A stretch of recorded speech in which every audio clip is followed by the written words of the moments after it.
Coach Paul here with the network, and today I want to go ahead and go through phase one of our resistant band J-band training videos that we're going to be doing for our VeloSystems. And so we have our bands. We're at the building today. Phase one, what I want you to be thinking about is muscle activation. And so it's all about your pre-throwing exercises that you're going to be doing. That way we just have layers on top of layers of warming up our body so we can perform at a higher level. What you're going to do is you're going to go ahead and take your wrist straps here. Now we want to make sure they're nice and tight when you put them on. You don't want them loose. So we call this little move right here the tuck and roll. So you're going to go ahead and kind of have to give yourself a little bit of a support here. Try to hold down, tuck, roll. Pretty easy for me, but when you're 12 years old, it can be a challenge sometimes. All right. So I'm strapped up. The key is this. I want to make sure that I have light to medium resistance. I don't want it to be heavy right now. And so how resistant bands work is the further away that we get from the clip, the heavier the resistance, and the closer we are, the lighter. So it's all about the tension and the distance from the clip. So again, light to medium on these exercises in phase one so that you can warm up your muscles, not necessarily put on a bunch of tension and stress. First one's called chest flies. I'm going to get a split stance with my feet, so it's a little bit more of an athletic stance. Hands out, and nice and easily. I'm going to go ahead. Oh man, kind of sore.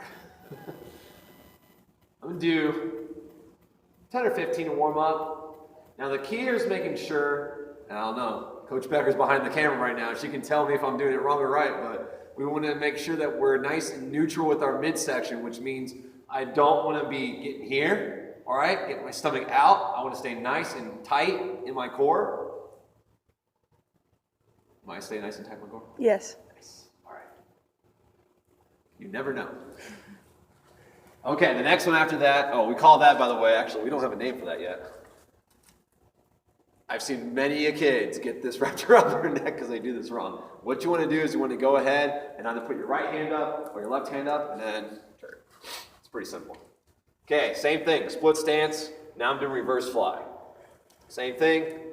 Now, on this one, it's really important that I make sure that I stay nice and tight here again. And so I don't want to be getting right here, just like this. Like I said, 10 or 15.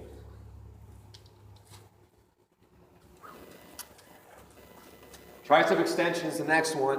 What I want to do here is understand that it is a single joint movement. And so I want to stabilize my elbows, make sure they're nice and tight on this drill. So I get my elbows up, put them up. I can go ahead and get a little bit more of a lunge stance, so chest out over the knee a little bit. And then I'm going to go ahead and stabilize those elbows. Stand forward. I don't want to be tomahawking here. No tomahawking allowed in the tricep extension.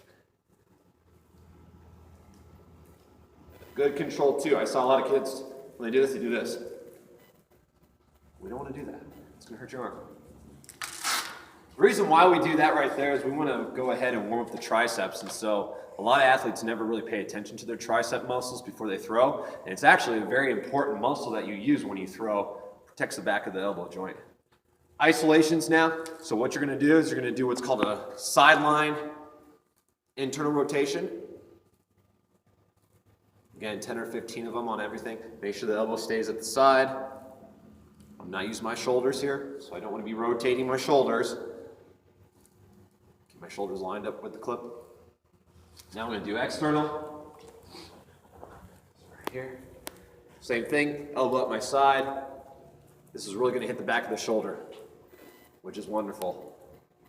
We need it. Okay, now I'm going to stay right here and do what's called an elevated. So now I'm going to come up to the top, elbows and shoulders lined up, right here. Now make sure this one's tough because it can be. A lot of athletes are very underdeveloped in this movement on the backside of their shoulder. And so if this is hard, if you see your athlete doing it, if you're a coach or a parent at home, and they're getting here and they're really pulling and detaching from their base, then they need to get closer to the clip so they can just, again, light to medium resistance It's all about shoulder rotation.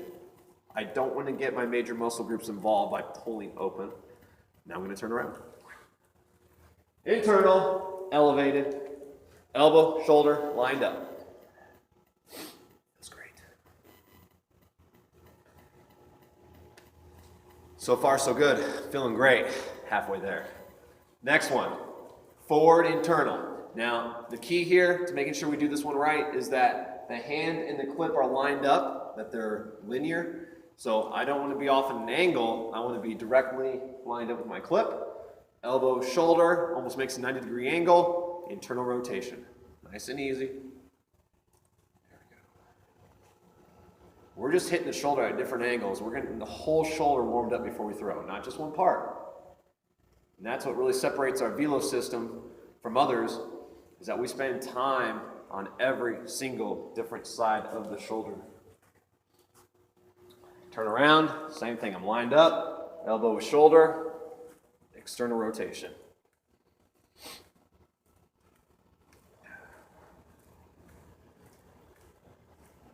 It's good control. Don't have to go fast. All right, 2 more to go, and then we're done. We're ready to throw. Reverse throws.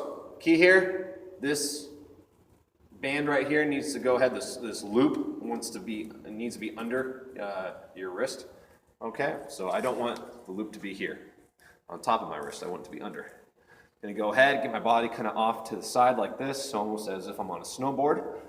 And what I'm going to do is I'm going to go ahead, big circle, reverse circle motion.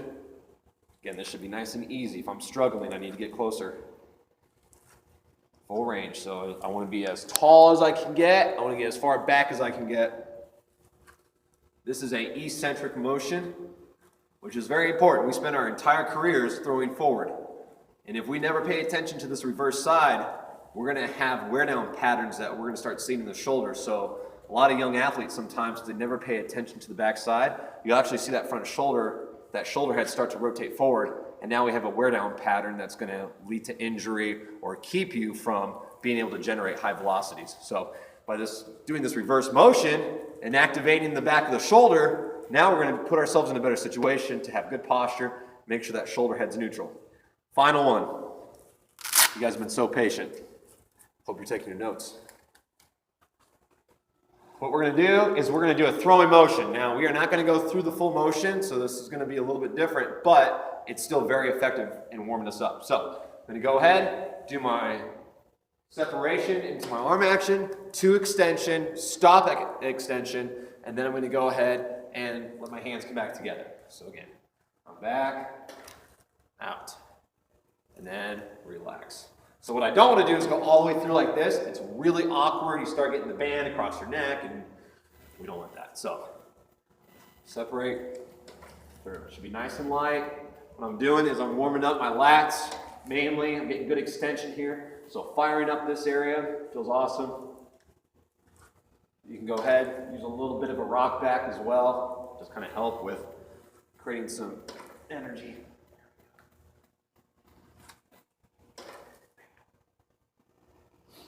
Last one here.